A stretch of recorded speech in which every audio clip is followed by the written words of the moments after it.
Right now, one of the big focuses that everybody's on is the interest rates. Yeah. And we had this year a wild ride because we had the It was lowest lowest rates, in 3 years. the lowest in 3 years, and now we're back at the highest Yeah. in over 15 months, I believe. Yeah. Now.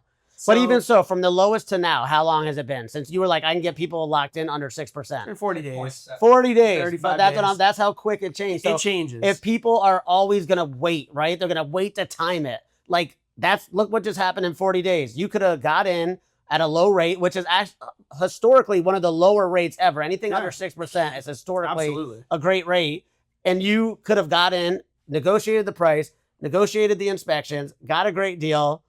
And now you waited, right? Because, I'm going to wait till they come down. 40 days later, they're what? Up 1.5 or a point at least, if not more than that. Almost a point ahead of. Yeah. It's wild and people don't realize. So are people focusing too much on rate right now? Always. Like are buyers whether they're too much low on or rate? they're high. Yes.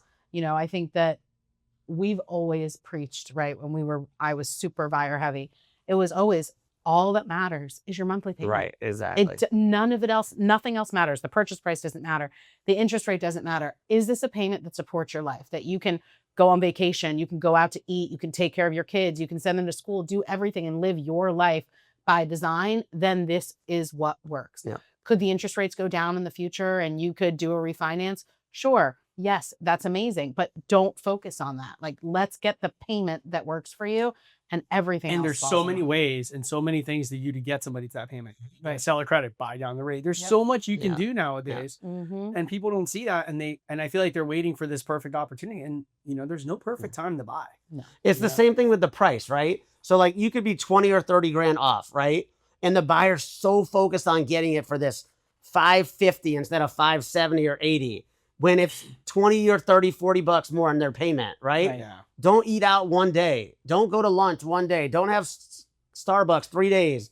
And you can get the house you want, right? But people don't look at it. Sold a house to that have bought the house and they're like, I wish I would have bought a bigger home. I wish I would have spent a little more like you told me. I tell people all the time to just put, because you're going to be locked in there and you're not going to be, it's going to be tougher to move. I mean, the amount of times we've had that conversation with young buyers, like, look, you are at the time of your life where your earnings are going to continue to increase. Mm-hmm.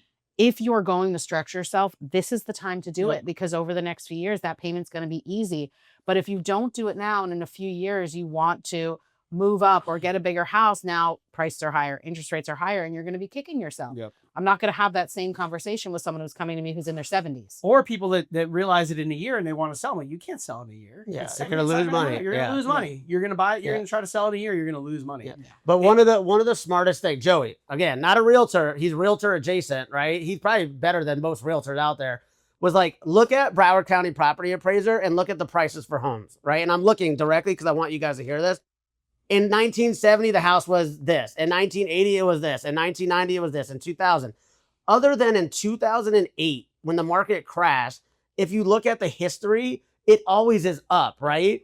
And we heard this the other day. They said, don't wait to buy real estate, right? Buy real estate and wait, because we don't have any more land to build down here. And people come to Florida by the thousands. Like every month, every week, they're coming by the thousands here. So stop getting focused on these like things that you feel like I have to get it at this number or I have to get it at this rate, because you could have been in that house not paying rent for the last 2 years and had equity and been in a way better position. How many people in 2018 and 19 were waiting and waiting and waiting, then COVID came and I was like, and they couldn't even buy. They're still renting. Why did I wait? Yeah. People have waited since COVID that are still looking now. Yeah. They wait themselves into rent, staying the rent. A lot of people also don't listen to like you or me or professionals that are in the market. Yeah. They read headlines. Yeah.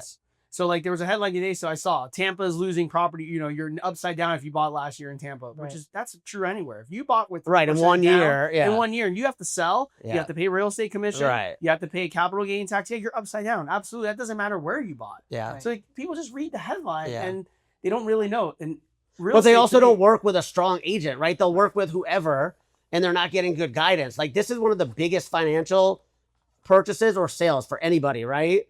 And they just don't. They'll go listen to the news and not the professional that they actually hired. Actually, this is a question. Or they'll listen to their neighbor whose house has been on the market for 2 years. For anybody out there that's actually listening to this is maybe going to buy or sell one day, what would you, as a realtor, what would you have them ask when they're interviewing an agent to hire? Yeah. What do you think is a good question? How many homes have you sold, right? How that's what I would ask them. When's the last time you sold a house, right? What happened for your buy? What happened with the last person you worked with? I'll give them a list of all the people I've worked with recently and say, here you go, call them. But they don't. They go, I call this, and I'll probably get flack for this, but we're in the BBL real estate right now. You make good content, you could get clients. You never sold a house before, but you're really good at social media or technology, and you will be able to sell a house. The experience is not going to be the same. They're not going to know how to negotiate. You know, you're going through it the first time they're going through it. So you have to do your research and hire. And I would have just talked to one realtor. I talked to a bunch until you get a good fit. Yeah. But I think people just go by, well, my friend used this person, which great, because I get a lot of referrals that way, but I've also been doing it a long time. But you have to know that realtor knows what they're doing. Why the perception, it's a frustration of mine, why the perception of our industry is that car sales all the same. Yeah. It couldn't be further than the truth. All you have to do is do a deal with somebody who probably hasn't done deals before or just isn't educated in it, and then do a deal with a savvy agent, and you're going to see it's night and day. And to Matt's point, it's your biggest purchase. Like, I don't get, whoever manages my retirement account, I vetted multiple people. Oh yeah. And let alone my home.